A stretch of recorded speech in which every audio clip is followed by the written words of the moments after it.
What's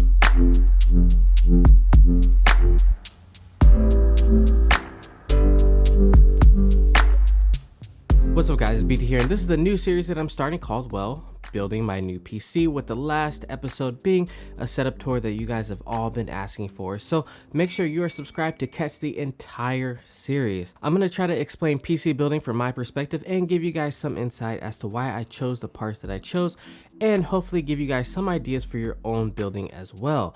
This has been a long time coming, as my PC is now 4 years old and it served me well, but I needed something a little bit faster for my new video editing raw files that are just killing my PC right now. Now that PC that's been in the back of my videos for the longest time now, which was custom built by me like 4 years ago, could have easily lasted me another 2 years if I was just gaming, but video editing has just been kicking its butt lately.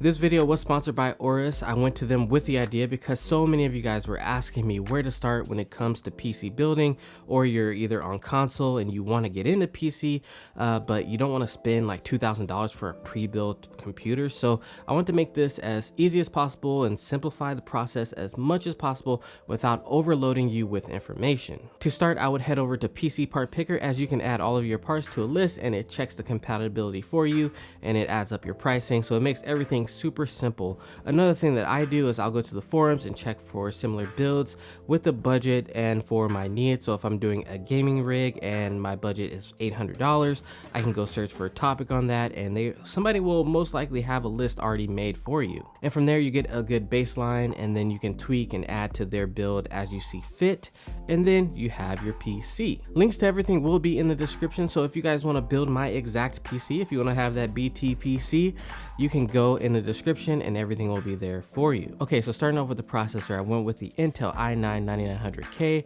8-core 3.6 GHz processor that's capable of turbocharging up to 5 GHz. Now Intel is personally my favorite CPU maker. Call me an Intel shill, but they've always been solid and reliable for me. AMD is another great processor manufacturer as well, especially when you're on a budget. Another reason why I chose Intel over AMD is for the quick sync capabilities, which is huge when I'm encoding and decoding my footage in Premiere Pro. I personally like to go big on the processor and video card and then build around those two things. And then having a good CPU cooler is key. The one I'm using here is going to be the Aorus ATC 800, which has a copper direct pipe which dissipates the CPU heat. There's also some water cooled options as well out there that I've used in the past from Corsair. It just comes down to your needs and what you are comfortable with. Usually your CPU cooler will come with some thermal paste, but I always like to get my own, and the brand I've always gone with is the Arctic MX4. Your motherboard is the heart and soul of your build, and one place where you do not want to skimp out on. Trust me on that. The stability of your system really depends on it. I cannot stress that enough. Now Gigabyte or Aorus has always been in the discussion for making some of the most stable boards on the market. The one I'm using here is going to be the Z390 Master. It's got built-in Wi-Fi, which I'm a big fan of. It's got a ton of USB ports, including a USB-C, which is key for me with all the peripherals that I test. It's got dual M2 connectors, which is awesome because that can reduce clutter from having some big drives in your system. It accepts DDR4 RAM, which goes up to 4,266 megahertz. It's got a 2x copper PCB, which provides lower temperatures, better overclocking, better power efficiency, and lower impedance over like a 1x that normally you would see on most motherboards. Also, when picking out a motherboard, you want to make sure that the chipset matches your motherboard to the processor that you are buying. In this case, I'm using the LG A1151 chipset. Alright, so I get so many questions about video cards and which one you should go with. Now me personally, I've always gone with NVIDIA just because they're solid, they work with everything.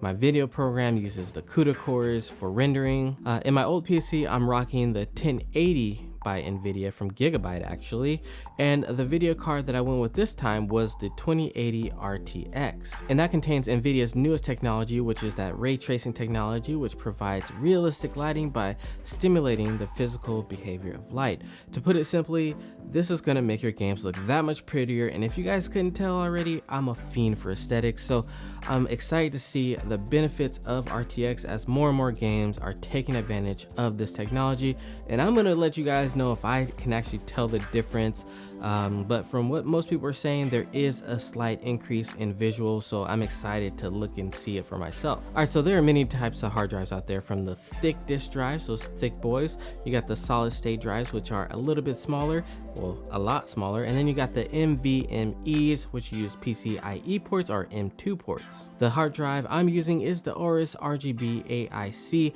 NVMe SSD 1 terabyte. It's got read speeds up to 3480 and write speeds up to 3080 megabytes per second. I usually put Windows OS and games on the SSD, and then I use the bigger standard drives, those thick boys, for storing files.